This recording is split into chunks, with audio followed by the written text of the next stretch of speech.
Namaskar. I welcome you all to our interview session organized by Ekhon Bangla Kabitar Kagaj. Today we have one of the most important Asian American poets, Mei-mei Berssenbrugge, with us. On behalf of the magazine, I welcome Berssenbrugge. My interaction with Berssenbrugge started during my transcreation project in 2018, Readable Lines, an anthology of borderless poetry with 12 American poets, which I co-edited and translated for the poets including Charles Bernstein, Peter Gidgey, Murat Nemetnejar, Adina Karasik, Elizabeth Willis, Eileen Miles, etc. Uh, I will just briefly introduce Berssenbrugge. Mei-mei Berssenbrugge was born in Beijing and raised in Massachusetts and living in New Mexico. She is the recipient of the prestigious Bollinger Prize in 2021 for the lifetime contribution to American poetry and a poetry book, A Treatise on Stars. She has taught at Brown University and the Institute of American Indian Arts. She was the founding editor of Q&E magazine and a contributing editor of Conjunctions. In early 1970s, she became involved in bi-coastal Asian American movements and has been associated with the New York School of Poets and the language poets. She has published 14 poetry books, and her collaboration include works in theater, dance, music, and visual arts. She has also received new American two American Book Awards and awards for the Asian American Writers Workshop and the Western States Art Foundation. She is the author of numerous books. I would like to present few of her uh, books here.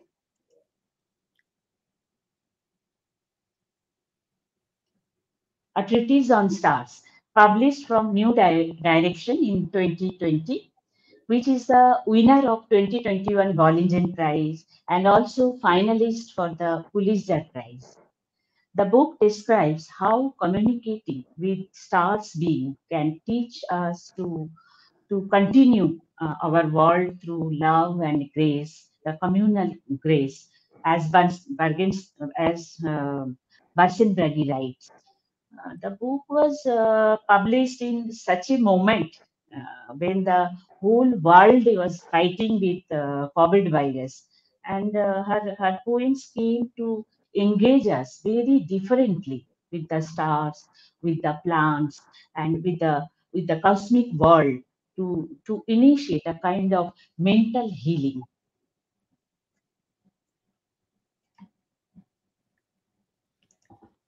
Next, Empathy, published from Station Hill in 1998, the winner of Pain Based Award. I think it's a turning point for Barsenbrugge, where she writes, "I started to feel my way toward an intuitive subliminal wholeness of composition." I would like to mention the comments of Charles Bernstein for this book. In Mei-mei Berssenbrugge's Empathy, the human hovers like a mood that refuses definition. In the flickering mirrors of distant landscapes, perception melts like eyes glowing with light into an intimate familiarity. These poems, with their startling detailed equivocations and the scenes and sights they evoke, have become spiritual exercises in physical form. Next is a 4-year-old girl, published from Kelsey Street in 1998, with a wonderful artwork by Richard Turtle. It was the winner of 1998 Western States Book Award. In this book, she explores the physical sensation of experience through the phenomenal world, where horizon, moisture, a child, a piece of words, a loss become the object of focus and poetic elements. Next, the heat bar. The Heat Bird, published from Barnet Day in 1983, an early book of your Berssenbrugge, and it is the winner of the 1984 American Book Award. Next is Hello the Roses.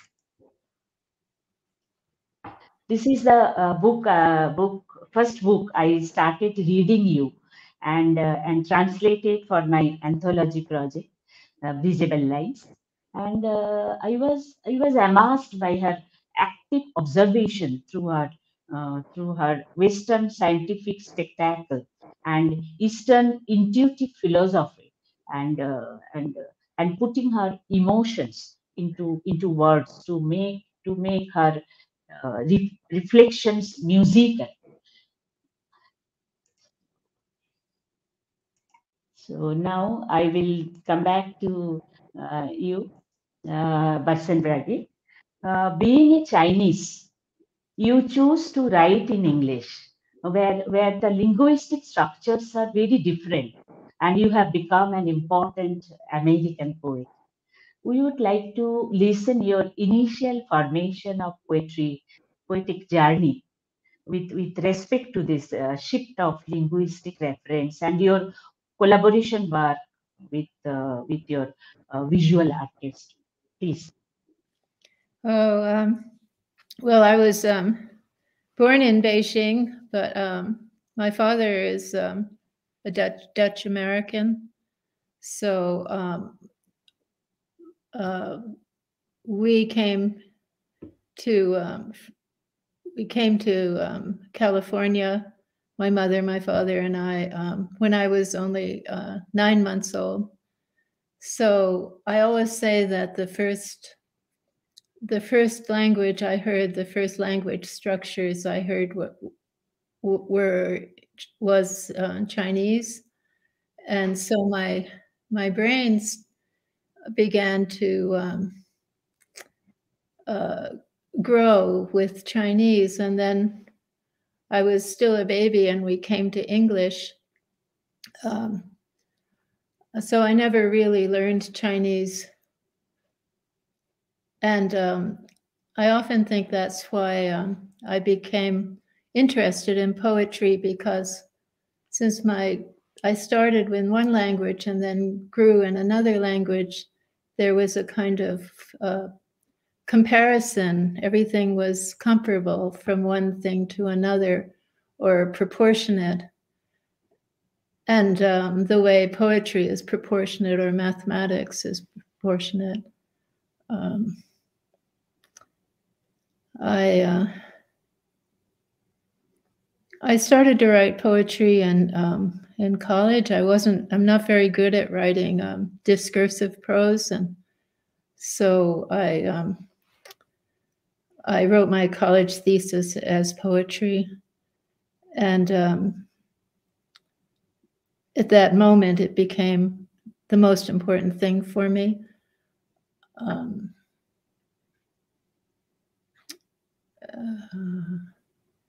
I think poetry was my way of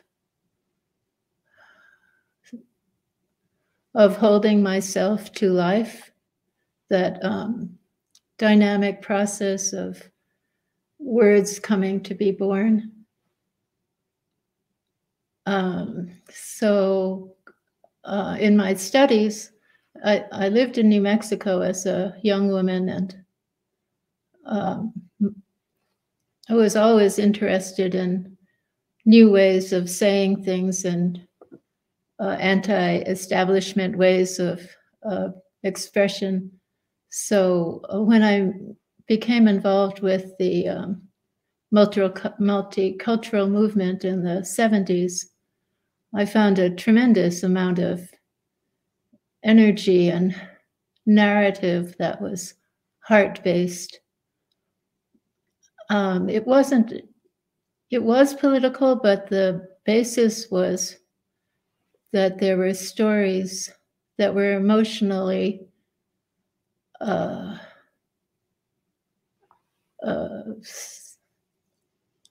began from emotion and unreeled in language like that.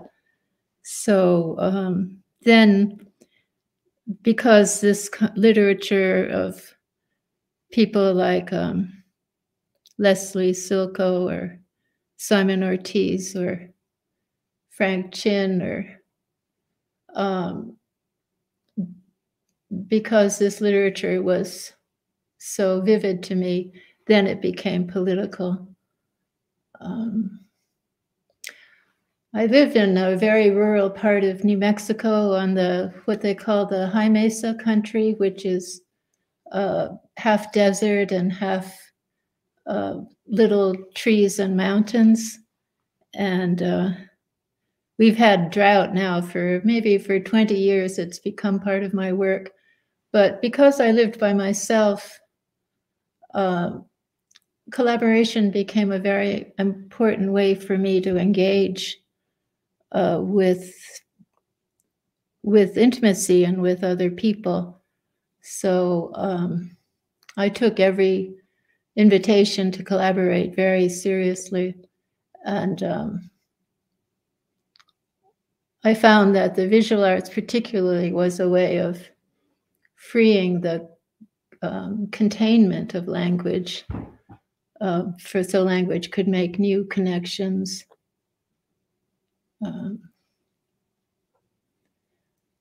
Yes, that's okay. Now we would like to listen your poetry, please. Please read for us. All right. Well, I thought I would. I don't know if I should read this one. All right, I'm going to read the poem called Wonder. It's from A Treatise on Stars. It's in 5 parts. One summer night, walking from our house after dinner, stars make the sky almost white. My awe is like blindness. Wonder exchanges for sight. Star by star comprises a multiplicity like thought, but quiet, too dense for any dark planet between. While single stars are a feature of the horizon at dusk, caught at the edge of the net of gems. Transparence hanging on its outer connectedness casts occurrence as accretion filling in of extravagant, euphoric blooming. Then being as spirit and in matter is known here to there. I go home and tell my children to come out and look.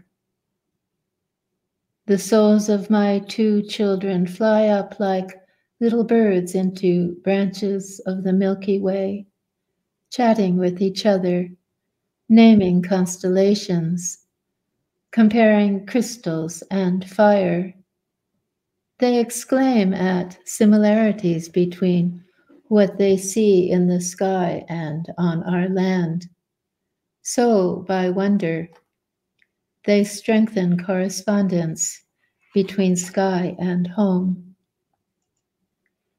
Earth is made from this alchemy of all children, human and animal, combined with our deep gratitude.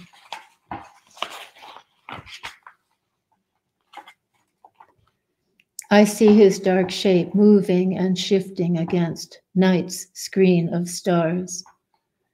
My little girl reaches for his lighted silhouette.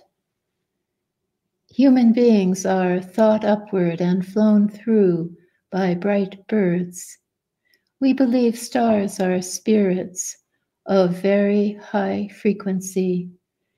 We feel proud our animals come from stars so dense in meaning, close to sacrament.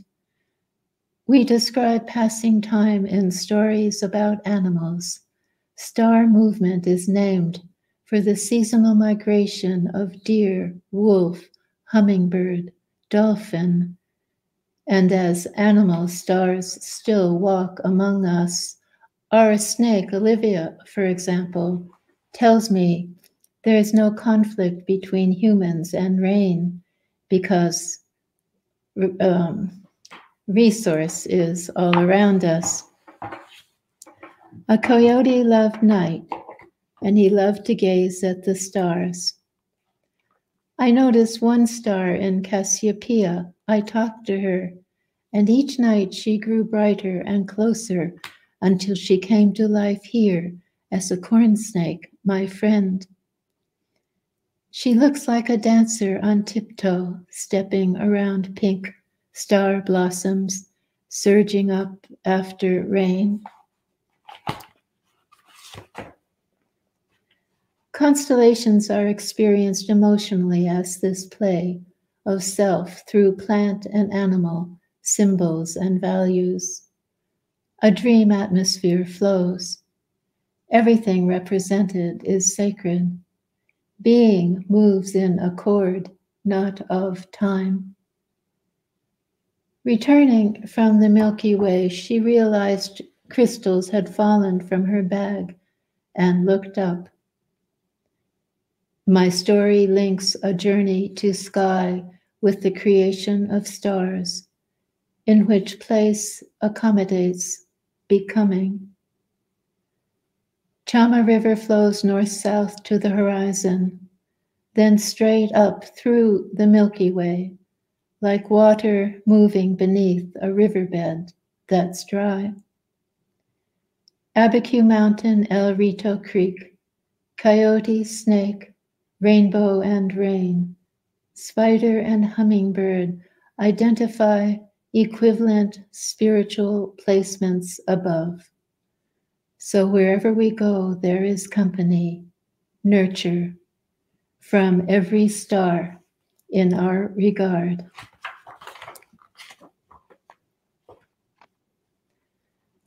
I start up to ask my birds to return home and find our land continuous with a starry sky mapped as entities who set into motion occurrence here. Place awaits an imprint from this potential, even though starlight arriving now already happened. What happens is a depth of field, before and after drought, fire, storm, disruption. I move at high speed, but I'm still standing beside my house in the dark. To go there, I find the place on our mesa that correlates to their tree in the sky and leap up. Space stirs as star trilliums emerge through darkness like humus. I ask one blossom to please in the future renew these bonds between sky and my children, so they will always hold light in the minerals of their eyes. Sun on its nightly underground journey weaves a black thread between white days on the cosmic loom, like a chord or resonance between new experience and meaning. The origin of stars expresses the underlying warp of this fabric. Summer solstice draws a diagonal across my floor, precession, weaving ground of informing spirit. So therefore, life is fundamental to stars. The reverse is well known. That's why I don't use a telescope, star charts, or glasses when I go out. I think of a place I wait, then fly to my children. When the stargate is raised, there's a narrow door between sky and ground. But when I arrive, I find the sky solid. I can't break through to visit my starbirds and stand there wondering before dawn. Then sky vault lifts. Maybe I can slip through to find the Milky Way and see its blossoms. Then our sun appears in the crack and pushes through to the day. It's so bright, so hot. I step back and cover my eyes. I hear my mother calling. Marvelous poem. Very nice. Your use of the scientific terminologies in the poems are so different, so profound that I feel like it seeks to unite the polarities between physics and metaphysics, like in coherence between Eastern and Western philosophies, with a passion of harmony. Your own quanta of biophotons tug at the heartstrings of the readers, and to play a kind of eternal symphony with the diverse dimension of love. Even in my recently published book, 50 Magical Moments with a Poet, I could not resist myself to use your concept of biophotons, what you have used in your Hello the Roses. I would like to ask you how you reshape the muscularity of scientific terminology to express your feelings, your reflections, please. Uh, well, Runa, you say that so beautifully. Thank you. Very early, when I was a young woman, my grandfather in China was a mathematician, and my mother was a mathematician, and my aunt is a chemist. So I think we have a science. I have science in my genes, and I'm interested in systems of thought and explanation. As a young woman, I had a mission to to try to mold scientific language to make it more amenable to a feminine knowledge. And I felt that, well, science was male dominated, and I tried to use my poetry to make the scientific language more feminine. I think that was a beginning. And after I felt that I'd done that,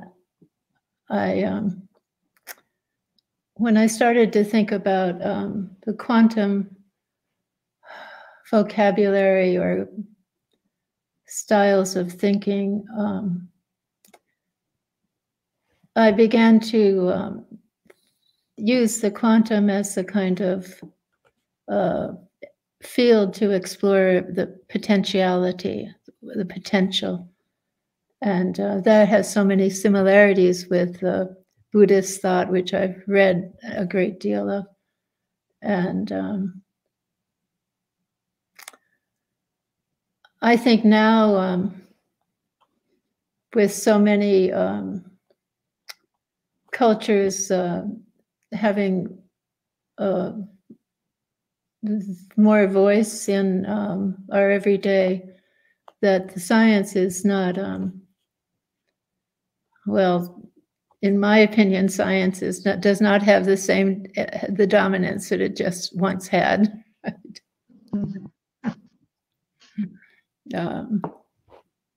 But science, I think you're right that I'm always trying to get towards love.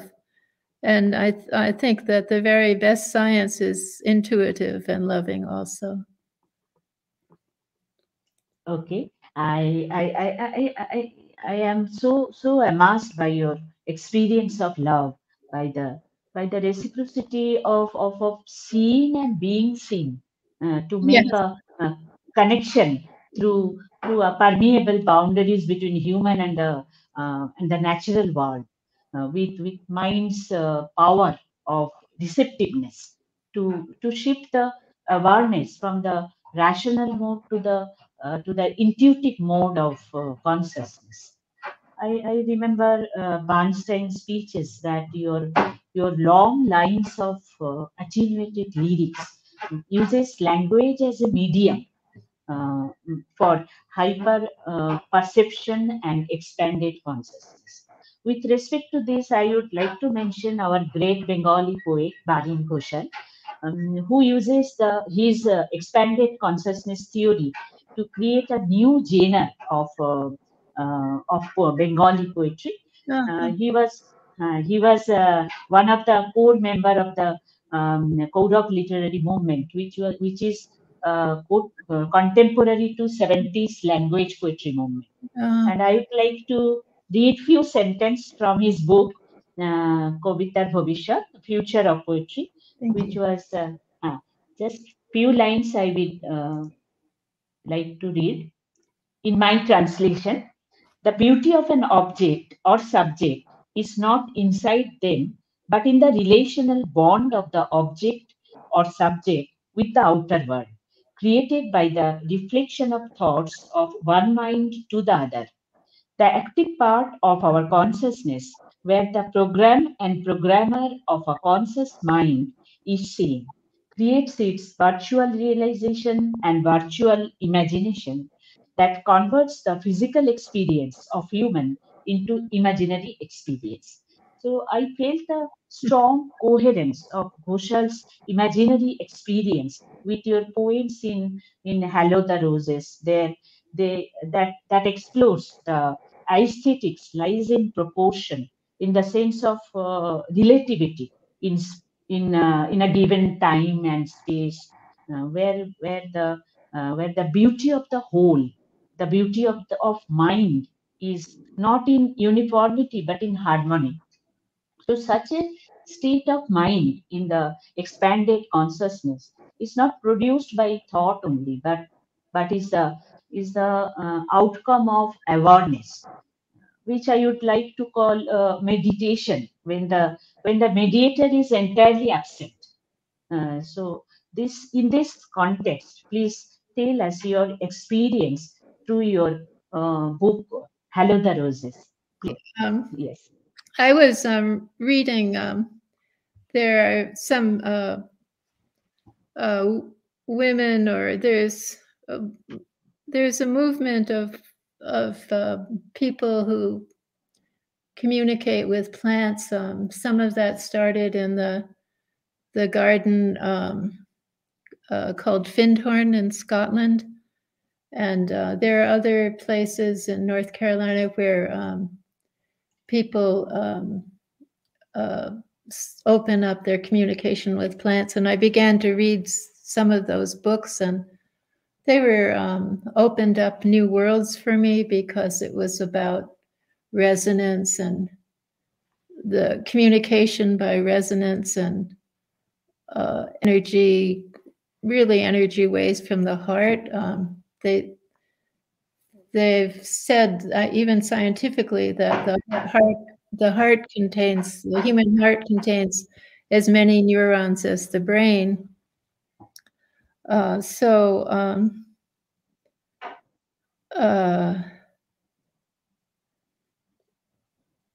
the act of perception,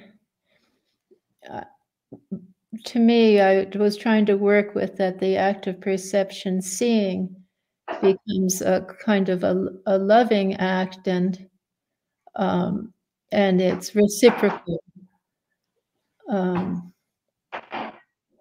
So generally, I really mean that all kind of frequencies interacting, but I'm using of light. Yesterday I heard a lecture and it said that our DNA works on the light principles, and also our fascia, all the what they call fascia and the collagen work with light. But for me, it was with the rose. The rose is so you can't tell if the rose is a convex shape or a concave shape, whether it's solid or empty, and because of the arrangement of the petals. Yeah. So that became a symbol for me. And then the beautiful, beautiful colors of roses was equivalent to emotion. So I just went on a journey with those ideas. We'll have the bilingual reading now from Hello the Roses, please. Okay. Please, you read the first in English first. Yes. Hello the Roses is in 2 parts, so I'll read the first part. Need some light. My soul radially whirls out to the edges of my body, according to the same laws by which stars shine, communicating with my body by emanation. When you see her, you feel the impact of what visual can mean. Invisibility comes through, of deep pink or a color I see clairvoyantly. This felt sense at seeing the rose extends because light in the DNA of my cells receives light frequencies of the flower as a hologram. The entire rose, petals in moving air, emotion of perfume, records as a sphere. So when I recall the emotion, I touch dimensionality. From a small bud emerges a tight wound bundle of baby skin coral petals, held in a half globe as if by cupped hands. Then petals are innumerable, loose, double, sumptuous, unified. I look through parted fingers to soften my gaze, so slow light shining off the object is filtered. Then with feeling I look at swift color there. Its swiftness that seems still as noon light because my seeing travels at the same speed. I make a reciprocal balance between light falling on the back of my eye to optic nerve to pineal gland, radiance stepping down to matter, and my future self opening out from this sight. A moment extends to time passing as sense impression of a rose, including new joys where imagined roses, roses I haven't yet seen or seen in books, record as my experience. Then experience is revelation. Because plants and people have in their cells particles of light that can become coherent, that radiate out physically and also with the creativity of metaphor, as in a beam of light holographically, that is by intuition, in which I inhale the perfume of the Bourbon rose, then try to separate what is scent, sense, and what you call memory. What is emotion? Where in a dialogue like touching is it so vibratory and so absorbent of my attention and longing, with impressions like fingerprints all over. I'm saying physical perception is the data of my embodiment, whereas for the rose, scarlet itself is matter. Hello গোলাপেরা, নবনির্জনে ফুটে ওঠা নক্ষত্রের নিয়মে আমার আত্মাও ঘুরে যায় কেন্দ্রবিমুখ ঘূর্ণিতে, শরীর প্রান্তের দিকে, আর শরীরে উদ্ভাসে গড়ে তোলে এক যোগাযোগ সেতু। তাকে যখন দেখো, তার দৃশ্যমানতার প্রভাব অনুভব করো, গভীর গোলাপি রঙে অথবা আমার অলোক দৃষ্টিতে দেখা কোনো রঙে অদৃশ্যতা আসে। গোলাপ দেখার অনুভূতি প্রসারিত হয়, কারণ আমার কোষের ডিএনএর আলো হলোগ্রামের মতো ফুল থেকে শুষে নেয় আলোর আহ্লাদ। চলমান বাতাসে তার পাপড়ি আর সুগন্ধের আবেগ গোলাপ লিখে রাখে আপন বলয়, আর আমার আবেগ ছুঁয়ে দেয় সেই পরিসর। ছোট্ট কুঁড়ি ক্রমশ প্রকাশিত হয় গাঢ় লালির কোমল পাপড়ির নিবিড় গুচ্ছে, এমন অর্ধগোলক বিন্যাস যেন অঞ্জলিবদ্ধ। তারপর পাপড়িরা অপরিমিত, শিথিল, দ্বিগুণ, মহার্ঘ আর সংহত। আঙুলের ফাঁকে চোখ রেখে আমার দৃষ্টিকে কোমল করি, দেখি তার ছড়ানো আলো কেমন চুঁইয়ে পড়ে ধীর লয়ে। তখন আমি অনুভব করতে পারি তার রঙের দ্রুত লয়। এই দ্রুতি দুপুর আলোর মতো স্থির মনে হয়, কারণ আমার দেখাও তো একই গতি পায়। আমার চোখের পিছনে ছড়ানো আলো আর অপটিক নার্ভ থেকে পিনিয়াল গ্রন্থি পর্যন্ত এক পারস্পরিক ভারসাম্য গড়ে তুলি। দীপ্তি নেমে আসে উপাদানে, আর সেই দর্শনে প্রণীত হয় আগামী আমি। গোলাপের চেতনা চিহ্ন হয়ে একটি মুহূর্ত প্রসারিত হয় কালের যাত্রায়, যোগ হয়ে যায় আমার কল্পলোকের গোলাপ দেখার নতুন আনন্দ। হয়তো এখনো অচিন, অথবা দেখেছি কোনো বইয়ের পাতায়, সকলেই জমা পড়ে আমার অভিজ্ঞতার ঘরে। তাহলে অভিজ্ঞতা এক উদ্ভাস, কারণ উদ্ভিদ ও মানুষের কোষের ভেতর থাকে সেই আলোকণা যা সংহত হতে পারে, যা ছড়িয়ে পড়ে হলোগ্রাফির আলোক রশ্মির মতো শরীরী বোধে অথবা সৃজনময় রূপকতায়। এ আমার সজ্ঞালব্ধ জ্ঞান, যা অনুভব করে বর্মণ গোলাপের সুগন্ধ।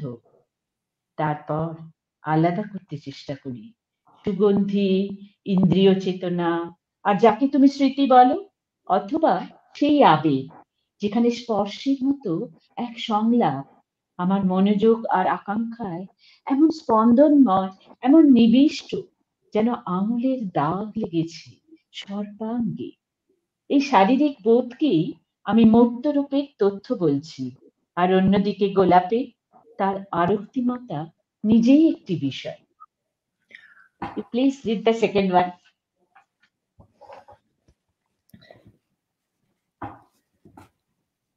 The rose communicates instantly with the woman by sight, collapsing its boundaries, and the woman widens her boundaries. Her rate of perception slows down because of its complexity. There's a feeling of touching and being touched, the shadings of color she can sense from touch. There's an affinity between awareness and blossom. The rose symbolizes the light of this self-affinity. I come to visit drooping white cabbage roses at dusk. That corner of the garden glows with the quality of light I might see when light shines through mist or an early morning reflects off water. I stand quietly and allow this quality to permeate air around me. Here with a white rose, color is clairsentient. this color in the process of being expressed, like seeing Venus in the day. Walking, I move in and out of negative space around which each rose is engaged and become uncertain of my physical extent as an object. Look at the energy between people and plants. Your heart moves into depth perception. For depth, read speed of light. I set my intention through this sense of moving into coherence with the biophotons of a plant and generate feeling in response. A space opens and awareness gathers it in. As at night my dream is colorless and weaves into the nuance. I can intentionally engage with the coherence of light beams, instant as though lightless, or the colored light of a dimension not yet arrived, as our hearts are not outside affinity with respect to wavelength, shaping meaning, using the capacity for feeling to sense its potency in a rose, and to cultivate interbeing with summer perfume. নিজের সীমানা ভেঙে গোলাপটি এক পলকেই গেঁথে ফেলে নারীটিকে, আর নারীটিও তার সীমানা প্রসারিত করে। জটিলতার কারণে বোধের হার বিলম্বিত। স্পর্শ থেকে সে বুঝতে পারে স্পর্শ করা আর স্পর্শিত হওয়ার অনুভবরণিত রঙগুলো সচেতনতা আর ফুটে ওঠার মধ্যে বসত করে সম্বন্ধ। গোলাপ সেই আত্মসম্বন্ধের আলোর প্রতীক। সাদা ক্যাবেজ গোলাপ যখন সন্ধ্যের কোলে ঢলে পড়ে, আমি দেখতে যাই। আমি দেখতে চাই কুয়াশা পেরোনো আলোয় অথবা জল গড়ানো প্রতিফলনের ঘোরালোয় বাগানের সেই কোণটা কেমন আলো গুণে গুনগুন করে ওঠে, আর এই গুণ আমি চুপচাপ ছড়িয়ে দিই আমার চারপাশে। সাদা গোলাপে স্বচ্ছ সংবেদনার রং, এমন তার প্রকাশ প্রণালী যেন দিনালোয় দেখা সন্ধ্যা তারা। হাঁটতে হাঁটতে চলে যায় সেই শূন্যতায়, যেখানে জড়িত প্রতিটা গোলাপ, অথচ বস্তু হিসেবে আমার শারীরিক ব্যাপ্তি নিয়ে সে অনিশ্চিত। মানুষ আর উদ্ভিদের ভেতর শক্তিকে দেখো, গভীর বোধে উদ্ভাসিত হবে তোমার হৃদয়। গভীরতার জন্য পড়ে দেখো আলোর গতি। উদ্ভিদের জৈব ফোটন দিয়ে এই সম্মেলনের দিকে যাত্রাবোধেই আমার অভিপ্রায় স্থির করি, আর প্রতিক্রিয়ায় সৃষ্টি করি আমার অনুভব। খুলে যায় এক পরিসর, সচেতনতা তাকে জড়ো করে তোলে, যেমন আমার রাতের রংহীন স্বপ্ন বুনে চলে সূক্ষ্ম তারতম্য। আমি ইচ্ছাকৃতভাবেই নিজেকে যুক্ত করতে পারি আলোক রশ্মির সম্মিলনে। এমন হঠাৎ যেন আলোহীন, অথবা এমন কোনো মাত্রার রঙিন আলো যা আসেনি এখনো। কারণ তরঙ্গ দৈর্ঘ্যের হিসেবে আমাদের হৃদয় তো সম্পর্কের বাইরে নয়। তাই গোলাপের শক্তিকে অনুভব করি, আর গ্রীষ্ম গন্ধে লীন হওয়ার উপলব্ধি দিয়ে তাকে অর্থময় করে তুলি। Thank you for your translation. Thank you. You have several collaboration work with visual artists, including Richard Turtle, Kiki Smith. I would like to ask you how such different field like visual arts works with your poetry, please. Yeah. Well, I think I mentioned something before that the source of poetic language is, I feel like it's, for me, it's from the center, internal source. And when you work with visual art, your eye goes out and the language is generated from phenomenologically, almost like from different source, and I love that energy that comes from two different sources of language, and that's also from two different sensibilities. When you work with another artist, I really try to immerse myself in the other artist, and I imagine almost like a square, a city square or a plaza. There's almost a space in front of me, or I put a space before the artist, and in that space I try to offer the language, and I think that's how I work with the emotion of collaboration. It's freeing not to be centered from your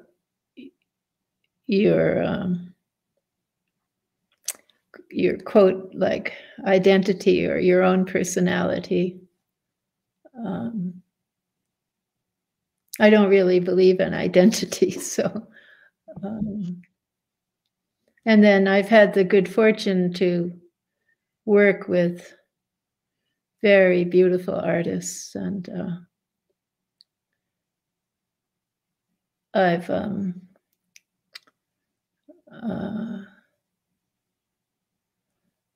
I'm so grateful for what I've learned from the sensibilities of other artists. I have a book called "I Love Artists." Right? I Love Artists. Yes, the name of the book. I can see that our clock is ticking. It's very difficult to explore a versatile poet like Berssenbrugge in this short period. We have to sit again with you. Thank you so much, Berssenbrugge, for joining with us. Thank you, Runa. Thank you for your beautiful translation. And thank you so much.